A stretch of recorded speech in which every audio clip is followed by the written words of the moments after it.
Sehat semua ya? Kan sudah vaksin semua kan? Ada yang belum vaksin? Oh, nggak ada.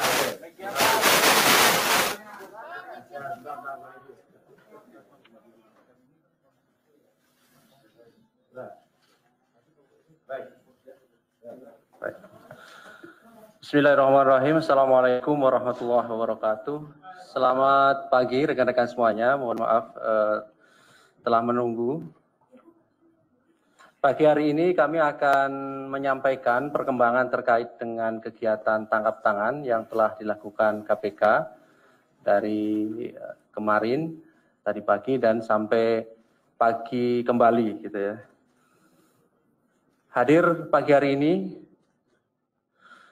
Ketua KPK Pak Firly dan juga Deputi Penindakan Pak Karyoto. Seperti biasa nanti akan disampaikan beberapa poin terkait dengan perkembangan kegiatan tangkap tangan dimaksud. Setelah itu nanti kami akan tunjukkan barang bukti dari hasil kegiatan tangkap tangan ini.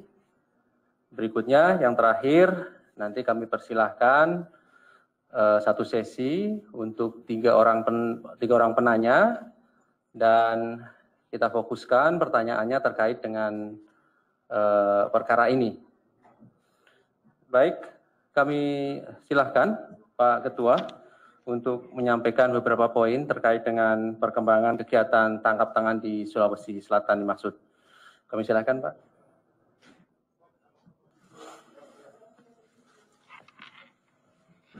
Bismillah. Assalamualaikum warahmatullahi wabarakatuh. Selamat pagi, salam sejahtera untuk kita sekalian. Om Swastiastu, salam, namo buddhaya, salam kebajikan. Rekan-rekan yang saya hormati, pagi hari ini kami akan menyampaikan terkait dengan penanganan perkara dugaan korupsi berupa penerimaan hadiah atau janji dan gratifikasi oleh penyelenggara negara atau para pihak yang mewakilinya terkait dengan pengadaan barang jasa, perizinan, dan pembangunan infrastruktur di lingkungan pemerintahan Provinsi Sulawesi Selatan tahun 2020-2021. Saya mohon maaf dengan rekan-rekan karena sudah menunggu, tetapi kami ingin memastikan bahwa seluruh proses sebagaimana ketentuan undang kita jalankan dan sebagaimana janji KPK menyampaikan setelah kita melakukan pemeriksaan seluruh saksi, pengumpulan barang bukti, dan juga pemeriksaan para pihak yang diduga sebagai tersangka. Untuk itu akan saya sampaikan secara lengkap sebagai berikut. Yang pertama, kami betul-betul prihatin dengan kejadian tindak pidana korupsi ini. Karena korupsi ini merupakan kejahatan yang menjadi perhatian kita semua, karena tidak hanya perbuatan melanggar hukum, tetapi korupsi ini juga merugikan keuangan negara, perekonomian negara, dan merampas hak-hak rakyat, termasuk hak kita semua. Apalagi di masa sekarang, kita prihatin karena kita sama-sama masih menghadapi pandemi COVID-19. Adapun kejadian yang kita tangani adalah tim KPK telah mengamankan 6 orang pada hari Jumat tanggal 26 Februari 2021, kurang lebih jam 23.00 sampai dengan dini hari, di 3 tempat yang berbeda di daerah Sulawesi Selatan. Yang pertama adalah rumah dinas Saudara IR di kawasan Herta Sening, Jalan Pors Bulukumba, dan rumah jabatan dinas Gubernur Sumatera Sulawesi Selatan sebagai berikut. Yang pertama adalah AS, profesi adalah sebagai kontraktor. Yang kedua NY sebagai supir daripada saudara AS, seorang kontraktor. Ketiga SB adalah ajudan dari saudara NA. ER jabatan adalah Sekretaris Dinas PUPR Provinsi Sulawesi Selatan. F, pekerjaan adalah sopir dari keluarga saudara IR. NA adalah Gubernur Sulawesi Selatan. Adapun kronologis tangkap tangan, pada hari Jumat tanggal 26 Februari 2021, tim KPK menerima informasi dari masyarakat bahwa akan adanya dugaan terjadinya penerimaan sejumlah uang oleh penyelenggara negara yang diberikan oleh AS kepada NA melalui perantara saudara IR yang merupakan representatif dan sekaligus juga sebagai orang kepercayaan dari saudara NA. Pada pukul 24 waktu Indonesia Barat, AS bersama IF menuju ke salah satu rumah makan di Makassar, dan setiba di rumah makan tersebut telah ada saudara IR yang menunggu. Dengan beriringan mobil, IF mengemudikan mobil milik IR, sedangkan saudara AS dan IR bersama-sama dalam satu mobil milik AS menuju ke Jalan Hasanuddin Makassar. Dalam perjalanan tersebut, AS menyerahkan proposal terkait dengan beberapa proyek pekerjaan infrastruktur di Kabupaten Sinjai, Sulawesi Selatan, tahun anggaran 2021 kepada IR. Sekitar pukul 21.00 waktu Indonesia Barat, IF kemudian mengambil koper yang diduga berisi uang dari dalam mobil milik AS yang selanjutnya dipindahkan ke bagasi mobil milik IR di Jalan Hasanuddin. Pada kira pukul 23.00 waktu Indonesia Tengah, AS diamankan saat dalam perjalanan menuju Bulukumba, sedangkan sekitar pukul 00 waktu Indonesia Tengah, IR berserta uang dalam koper sejumlah sekitar 2 miliar rupiah turut disita dari rumah dinasnya. Pada sekitar 02.00 waktu Indonesia Tengah, saudara NA juga ikut diamankan oleh KPK dari rumah jabatan dinas Gubernur Sulawesi Selatan. Adapun konstruksi perkara setelah mengalami pemeriksaan dan pengumpulan barang bukti, maka kami sampaikan sebagai berikut. AS Direktur PT APB telah lama kenal baik dengan saudara NA yang berkeinginan mendapatkan beberapa proyek pekerjaan infrastruktur di Sulawesi Selatan tahun 2021.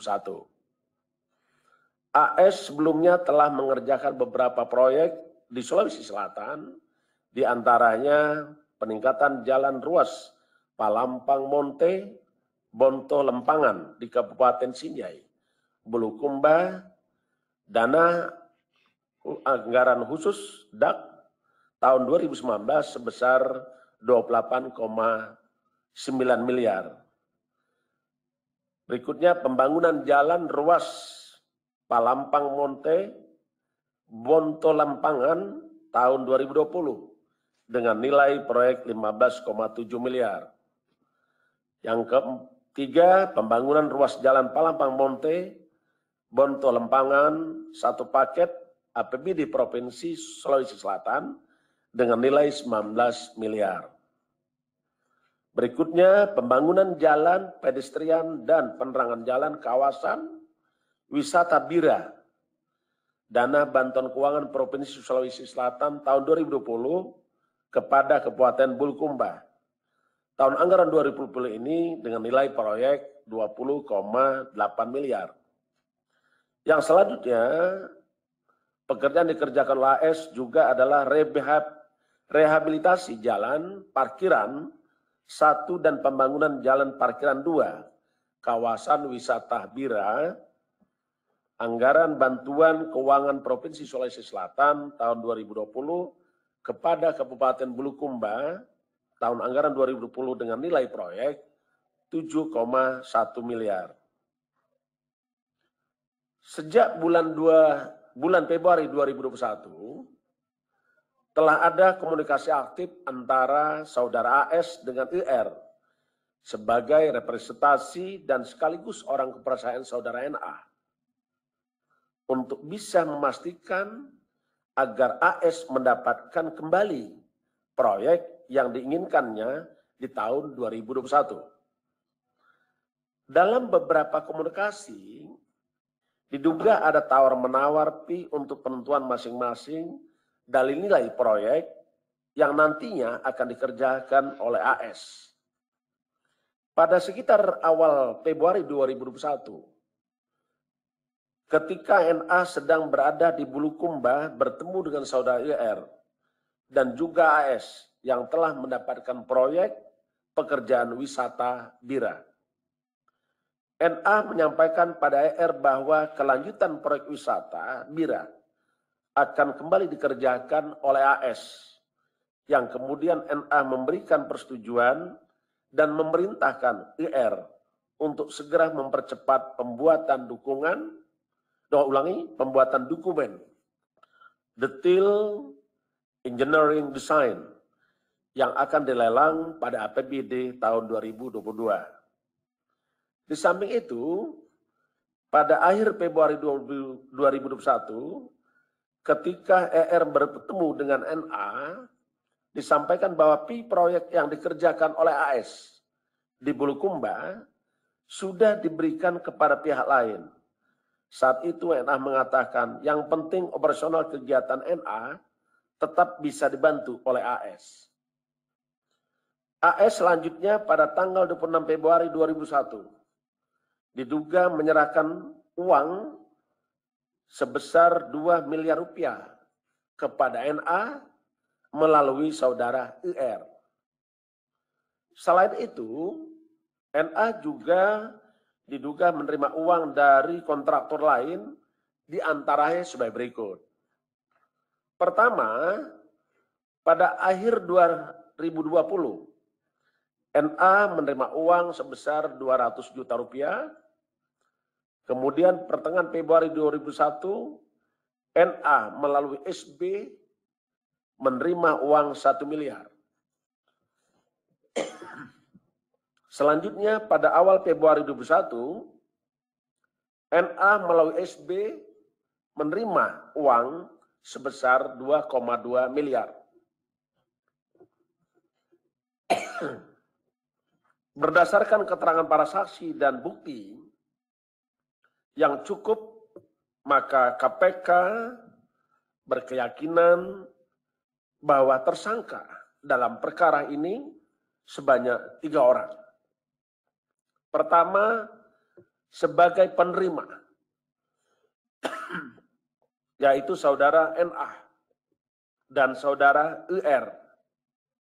Sedangkan sebagai pemberi adalah saudara AS.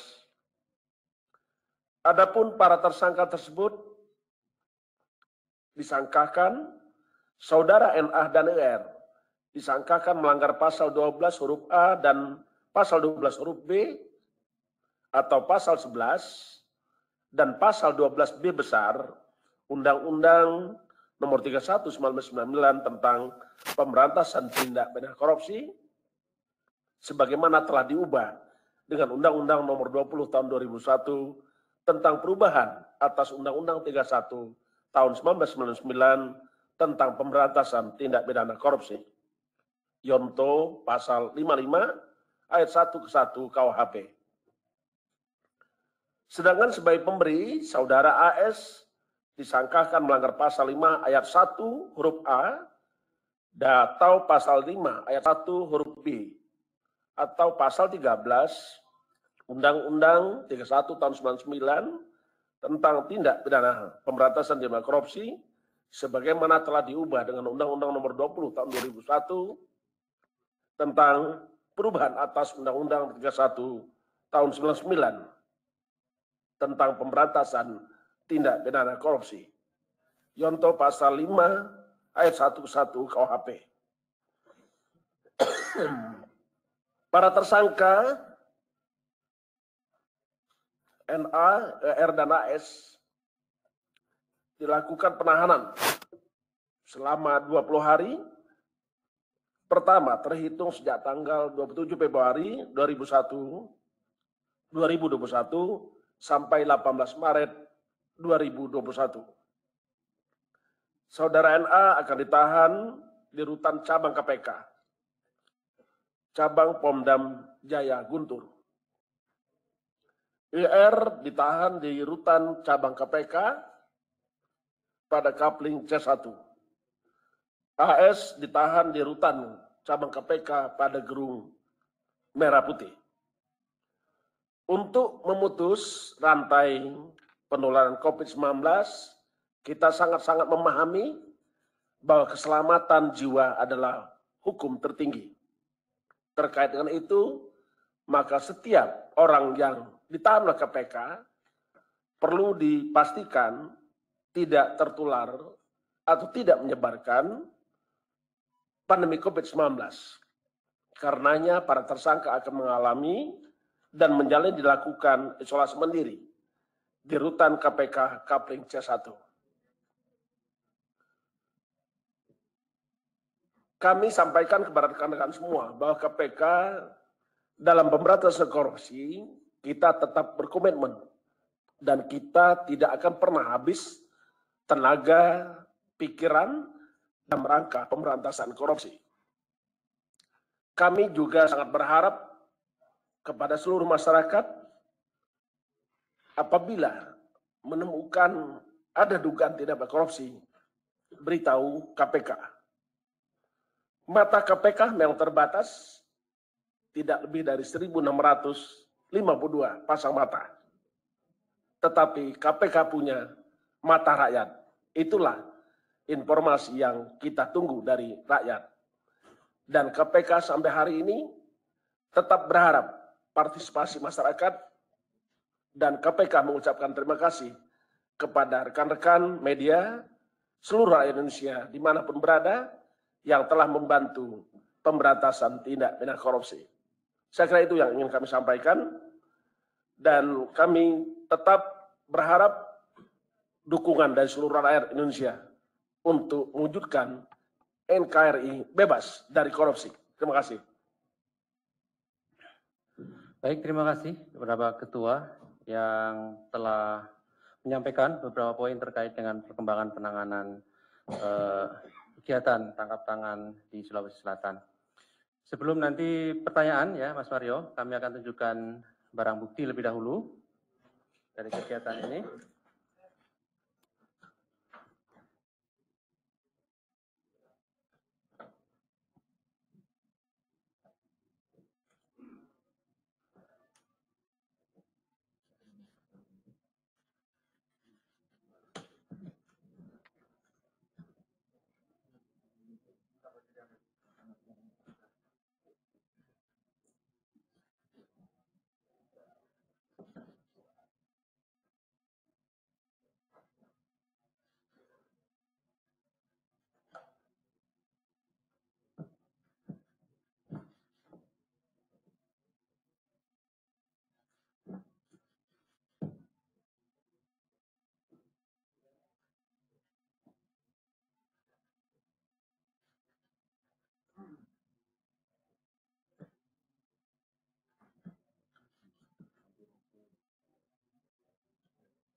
Mario di situ.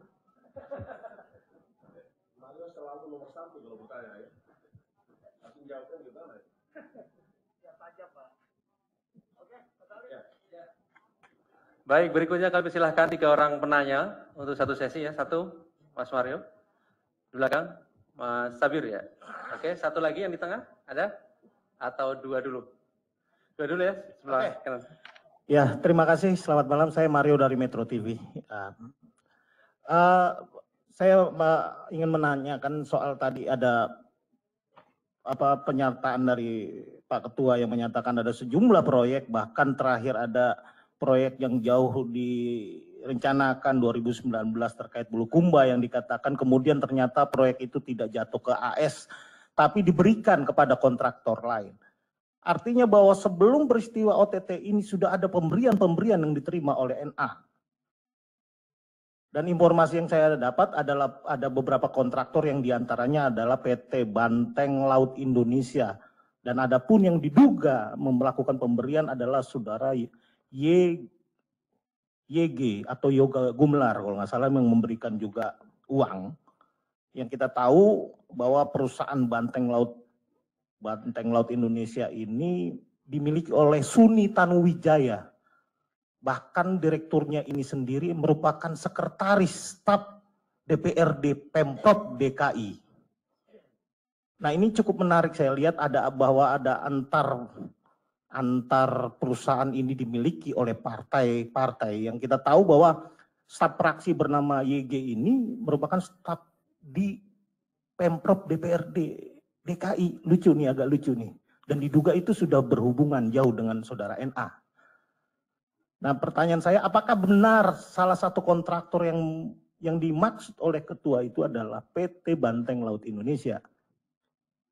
Nah, kemudian apakah KPK juga akan melakukan pengembangan pertama ke proyek lain, bahwa tidak hanya pembangunan proyek infrastruktur, karena menurut saya ada banyak proyek yang juga dalam kurun waktu 2019, 2020, dan 2021.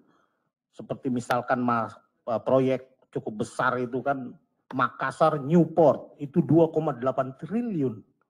Apakah sini juga ada pengembangan misalkan dianggap indikasinya cukup clear atau memang ada kaitan-kaitan dengan para kontraktor ini? Kalau dilihat dari kronologis yang Pak Ketua katakan, bahwa peran saudara ER kalau nggak salah yang kepala di sini cukup aktif bersentuhan, melakukan sentuhan bersama para kontraktor. Ya, pertanyaan saya 2 dulu Pak Ketua, mungkin kawan yang lain bisa. Baik, terima kasih Mas Mario. Belakang tadi, Sabir. Silakan Mas. Assalamualaikum warahmatullahi wabarakatuh. Terima kasih Pak Firly, Pak Deputi, Pak Karyato, Pak Ali. Saya langsung saja. Kenapa Pak Gubernur tidak ditangkap di Lego-Lego? Kenapa harus memilih di Rujak? Dan apakah benar tim KPK dihadang pada saat masuk di Lego-Lego? Itu pertanyaan yang satu saling berkaitan.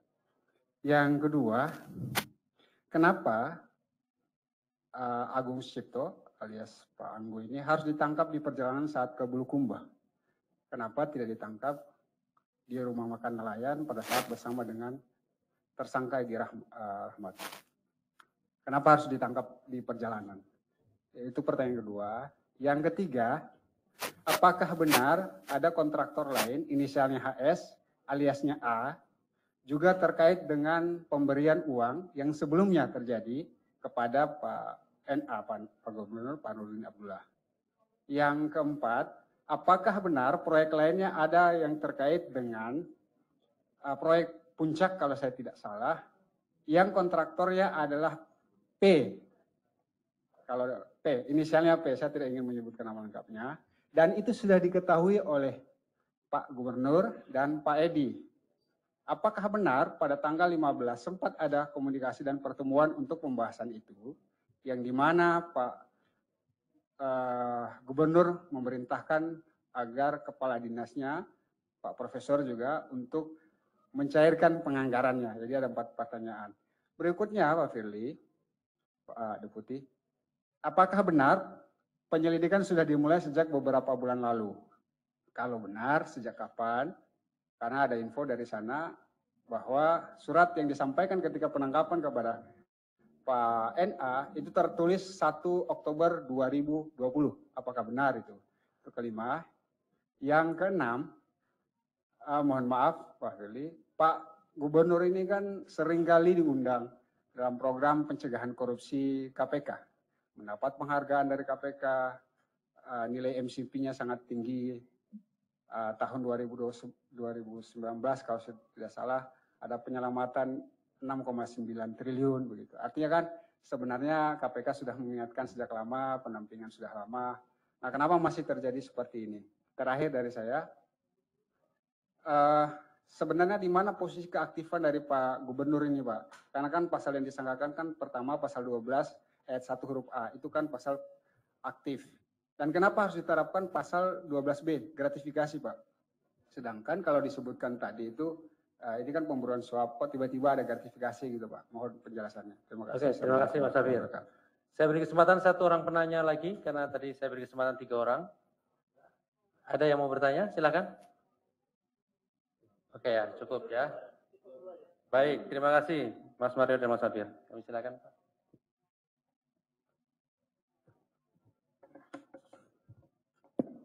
Terima kasih kepada Saudara Mario yang tadi cukup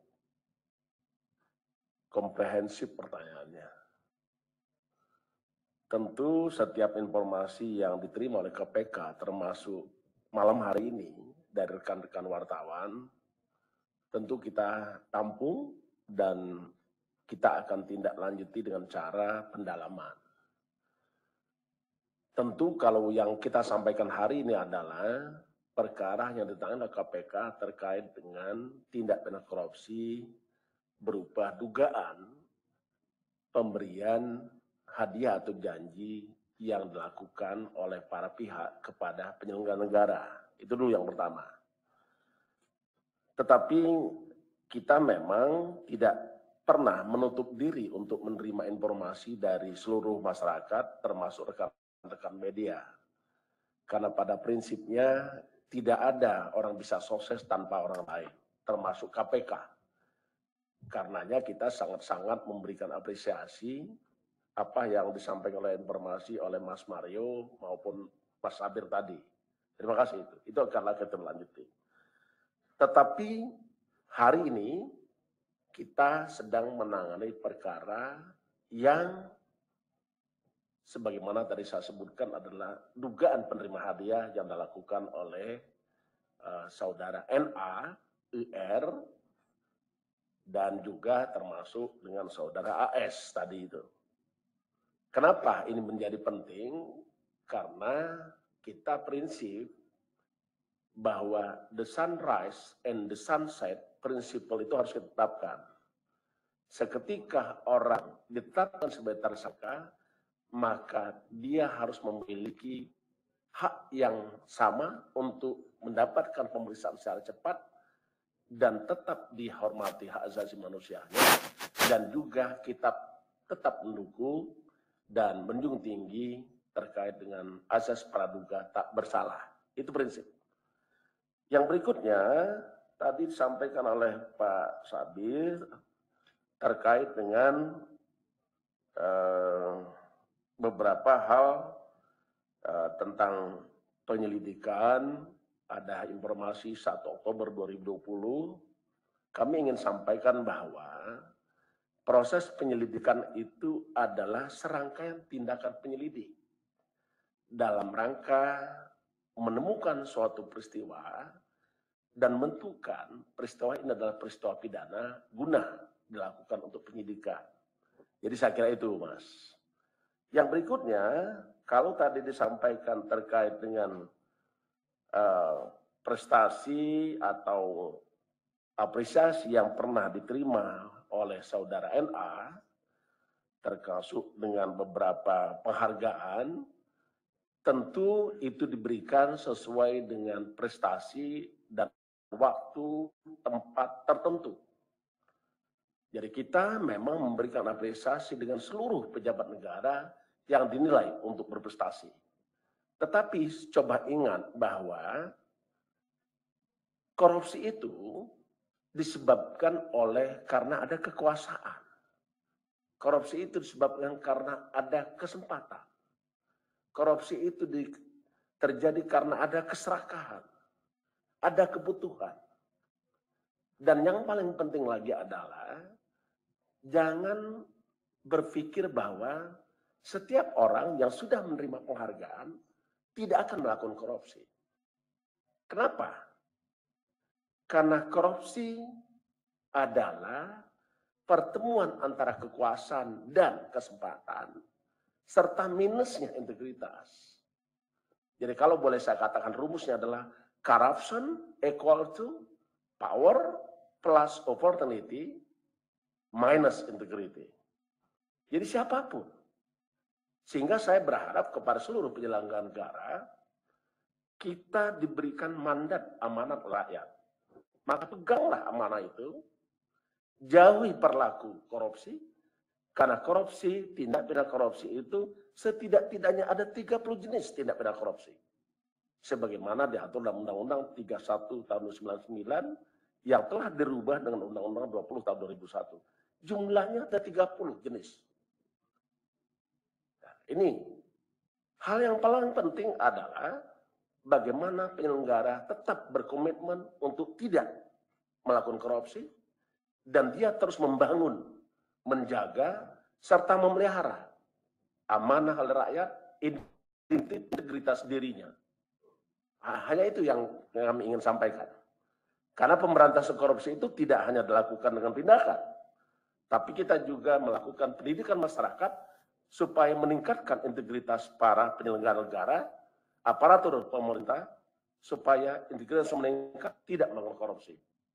Yang kedua, kita lakukan dengan cara pencegahan, yaitu melakukan perbaikan sistem supaya tidak terjadi peluang dan tidak terjadi kesempatan untuk orang melakukan korupsi. Yang terakhir, bukan ini urutan, bukan. Tindakan-tindakan secara tegas dan proporsional. Jadi siapapun yang melakukan tindak pidana korupsi, kami tidak pernah pandang bulu. Karena itu adalah prinsip kerja KPK. Siapapun yang melakukan tindak pidana korupsi, pasti kita minta pertanggungjawaban sebagaimana ketentuan undang-undang. Saya kira itu. Kalau ada yang belum lengkap, nanti bisa ketemu lagi. Karena ada hal yang perlu disampaikan lagi, kami sangat terbuka menerimanya. Ya. Tadi soal penghargaan-penghargaan yang diberikan pada waktu tertentu, artinya pada saat itulah. Ya, pada saat itu. Ini kan udah sekarang saat ini nih, Siap. ya kan? Kira-kira penghargaan KPK itu akan dicabut nggak kira-kira? Ini kan saat ini nih, kalau kemarin kan saat itu. Satu. Terus kedua, berkaitan dengan prinsip proses penyidikan cepat. Ini kira-kira habis kompers masih lama nggak? Ya ini harapan teman-teman. Ya dua itu aja Pak, itu penting banget karena kita udah lelah. Yang kedua terkait prinsip proses penyidikan yang efektif dan cepat. Kira-kira masih lama nggak nih? Habis ini dikeluarin nggak nih? Kita udah capek nih, udah lelah dari pagi. Itu aja.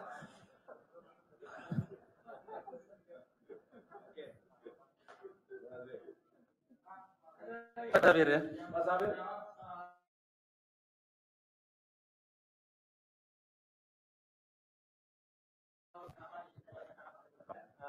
Ada PES, misalnya proyek puncak, ada HA juga yang juga sebelum penangkapan itu terjadi komunikasi dengan Pak Edi, gitu ya Pak. Ya. Itu Mas Abi, terima kasih atas responnya. Kalau semakin banyak respon itu berarti semakin cinta rekan-rekan kepada KPK. Itu poin pertama. Yang kedua, kalau terkait dengan siapa yang ditangkap, siapa yang belum ditangkap, yang berbicara adalah status seseorang. Apakah seseorang ini patut diduga sebagai tersangka? Karena pada prinsipnya, tersangka adalah seseorang yang karena perbuatannya atau keadaannya berdasarkan bukti permulaan cukup patut diduga sebagai pelaku tindak pidana. Jadi siapapun, Mas. Jadi siapapun, ya. Jadi kita tidak menutup kemungkinan nama-nama Mas yang sebutkan tadi perlu kita dalami. Apakah betul dia adalah seseorang yang melakukan suatu perbuatan?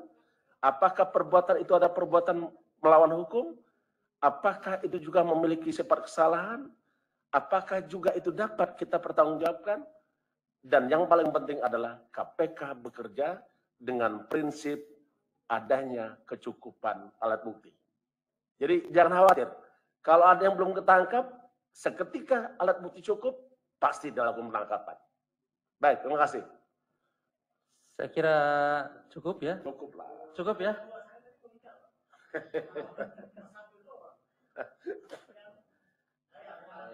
Ya.